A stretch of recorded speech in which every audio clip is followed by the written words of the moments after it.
बहुत अरसा पहले की बात है। दूर कहीं एक बूढ़ी औरत रहती थी जिसे बागबानी का बहुत शौक था। उसने अपने बाग में हर किस्म के रंग बरंगे फूल लगाए हुए थे। बूढ़ी औरत तन्हा थी। वो अक्सर फारिग औकात में फूलों की पेंटिंग्स बनाया करती थी।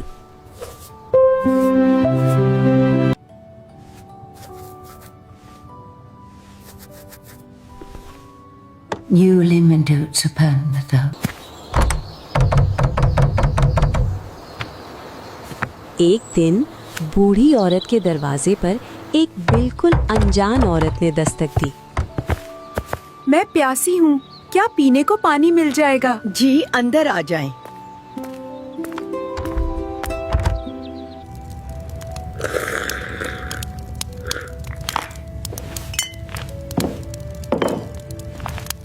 ऐ नेक दिल औरत, तुम कोई भी एक ख्वाहिश कर सकती हो जो मैं पूरी करूंगी। काश मेरी कोई औलाद होती तो मेरी भी इस वीरान झूंपड़ी में थोड़ी रौनक हो जाती। ये बीज अपने बाग में बो दो, तुम्हारी मुराद पूरी होगी।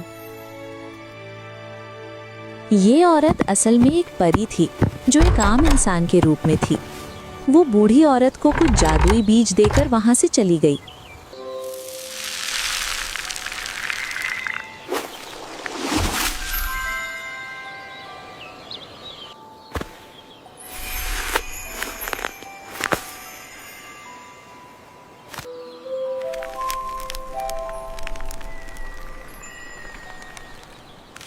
फूल के अंदर एक खूबसूरत लड़की बैठी हुई थी जिसकी आंखें फॉरगेट मी नॉट्स की तरह नीली थी और होंठ गुलाब की पंखुड़ियों की मानंद गुलाबी थे।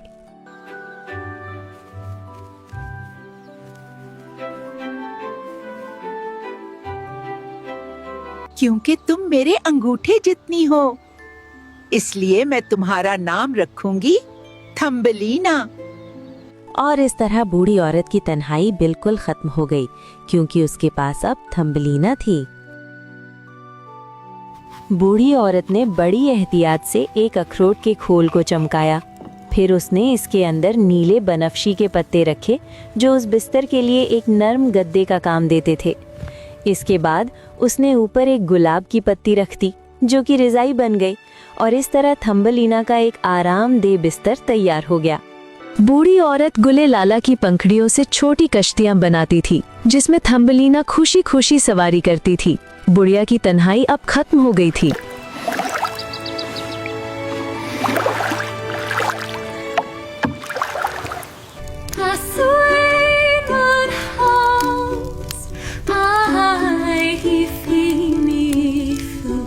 रात को सोने से पहले बूढ़ी औरत थम्बलीना के लिए मजेदार कहानियां पढ़ा करती थी।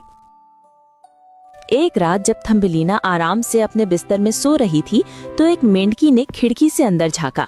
थम्बलीना का बिस्तर देखकर वो इसे चुराने की नीयत से खिड़की से अंदर आ गई, लेकिन जब उसने थम्बलीना को इस बिस्तर में सोता हुआ देखा तो वो दंग रह गई। एक खूबसूरत नाजुक सी परीनुमा लड़की बड़े सुकून से इस बिस्तर में सो रही थी। कितनी खूबसूरत है ये, इसकी शादी तो मैं अपने बेटे से करूंगी। इससे पहले कि किसी की नजर पड़ती, मेंढकी ने थम्बलीना का बिस्तर उठाया, खिड़की खोली और तेजी से वहां से भाग गई। वो तेजी तेजी तालाब की जानिब रवां दवां थी ताकि अपने बेटे को उसकी होने वाली दुल्हन दिखा सके।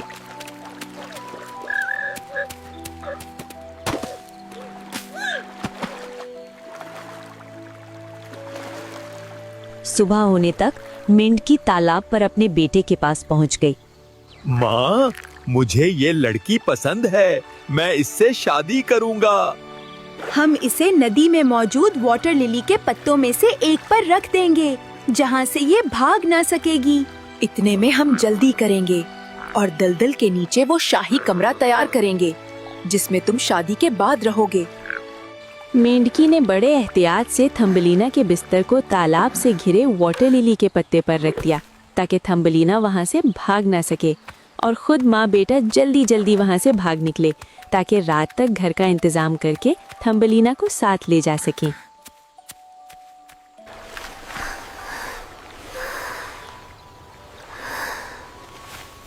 ये मैं कहाँ हूँ? क्या कोई है जो मेरी मदद करे? क्यों रो रही हो? मैं फंस गई हूँ तालाब के दरमियान। प्लीज मेरी मदद करो। मछलियों ने मिलकर वाटर लिली की जड़ें कुतर डाली, जिससे पत्ता तैरने लगा। अब थम्बलीना सुकून में थी कि वो जल्द किनारे तक पहुंच जाएगी। तब एक बीटल उड़ता हुआ आया और थम्बलीना को अपने साथ उड़ाकर ले गया। प्लीज मुझे जाने दो। ये देखो मेरी दुल्हन, मैं इसे शादी करूंगा। ये तो बहुत बदसूरत है और हमसे मुख्तलिफ है। मेरे खानदान को तुम बदसूरत लगी हो, मैं तुम्हें नहीं रख सकता।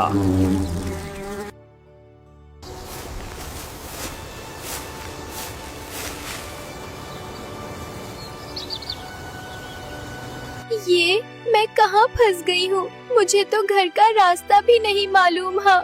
अम्मी बहुत उदास होंगी। ग्रासलैंड में थम्बलीना भटकती रही। जब उसको भूख लगती तो वो फूलों की पोलन खाती, और जब प्यास लगती तो वहाँ मौजूद पत्तों पर से शबनम के कतरे पीती थी। इतने सर्द मौसम में तुम बाहर क्या कर रही हो? अंदर आ जाओ। मैं हंसी खुशी अपनी अम्मी के साथ रहती थी। मुझे अगवा किया गया और तब से मैं दर-बदर फिर रही हूँ। अपने घर का पता बताओ, मैं तुम्हें छोड़ आती हूँ। अपने घर का पता ही तो नहीं मालूम मुझे। मुझे बहुत अफसोस है, पर तुम फिक्र मत करो। तुम हिफाजत से मेरे साथ ही रह लो।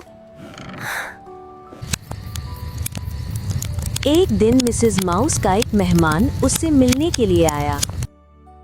जहन नसीब, आपका ही इंतजार हो रहा था, अंदर आ जाए।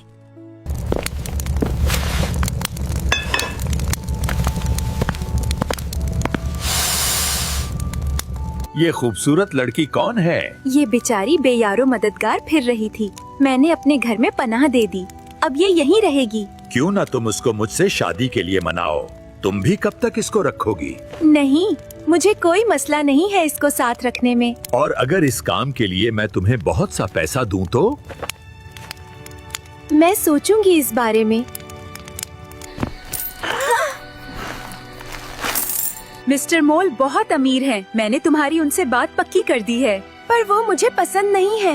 मैं उनसे शादी नहीं करना चाहती। अब तुम्हें उनके साथ जाना ही होगा, क्योंकि मैं ज़बान दे चुकी हूँ। मैं तुम्हारा मुस्तकबल महफूज कर रही हूँ। मिस्टर मोल ने थम्बलीना को अपने साथ लिया और एक तारीक सुरंग में से गुजरते हुए वो मिस्टर मोल के घर की जानिब रवां दवां थे। ये यहाँ कहाँ से आ गया?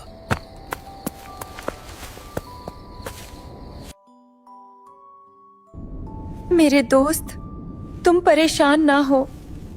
तुम जल्द ठीक हो जाओगे। तुम उदास मत हो, शादी में अभी कुछ वक्त है। हमारी शादी बहार के मौसम में होगी।